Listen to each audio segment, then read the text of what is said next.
রজমকৃত শয়তানের কবল থেকে আল্লাহ তাআলার কাছে আশ্রয় চাচ্ছি। প্রিয় দর্শক, আপনাদের সকলকে জানাই সালামুন আলাইকুম। আপনারা সবাই শান্তিতে এবং নিরাপত্তায় থাকেন, এটি আমার কামনা।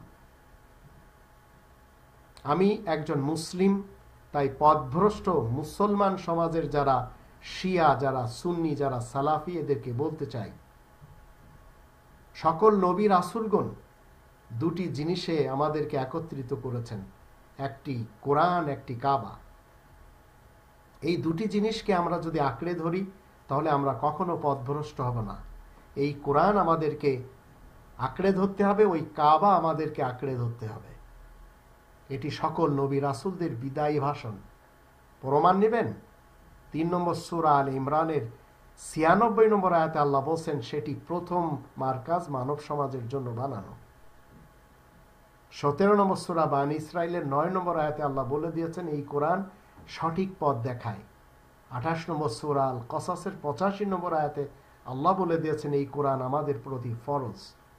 আর ২ নম্বর সূরা আল বাকারার ১৮৫ নম্বর আয়াতে আল্লাহ বলে দিয়েছেন, মানব সমাজের হিদায়াতের জন্য একটি গ্রন্থ হচ্ছে এই কোরআন।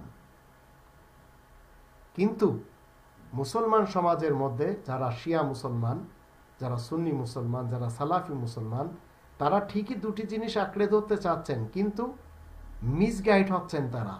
তারা শিরিক ফিল হুকুম করতে চাচ্ছেন, উজবেক লেখকের গ্রন্থকে কোরআনের সাথে মেনে। তারা কাবাকে বাদ দিতে চাচ্ছেন। সুন্নি সমাজ তারা ইরাকি লেখকের ইরাকি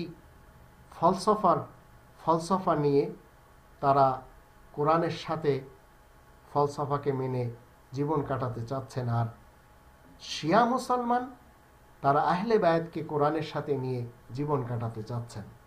তো শিরিক ফিল হুকুম কোরআনের দৃষ্টিতে নিষেধ। যারা ১৮ নম্বর সূরা আল কাহাফের ২৬ নম্বর আয়াতের দৃষ্টিতে আল্লাহর কোরআনের সাথে অন্য কোনো গ্রন্থ বা অন্য কোনো মতবাদকে শরিক করবে, তারা মুশরিক হয়ে যাবে। এই দিন, এই সিস্টেম, এই ফয়সালা, এর সাথে অন্য কোনো ফয়সালাকে আপনি মানলেন, রাসূলের সাথে আপনার কোনো সম্পর্ক থাকবে না। ৬ নম্বর সূরা আল আনামের ১৫৯ নম্বর আয়াতে আল্লাহ বলে দিয়েছেন। কারণ আপনি মুশরিক ফিল হুকুম, আপনি শিরিক করছেন।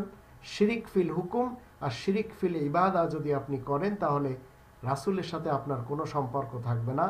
আর এটিই মূলত ১৮ নম্বর সূরা আল কাহাফের ১১০ নম্বর আয়াতে এবং ২৬ নম্বর আয়াতে আল্লাহ বলে দিয়েছেন।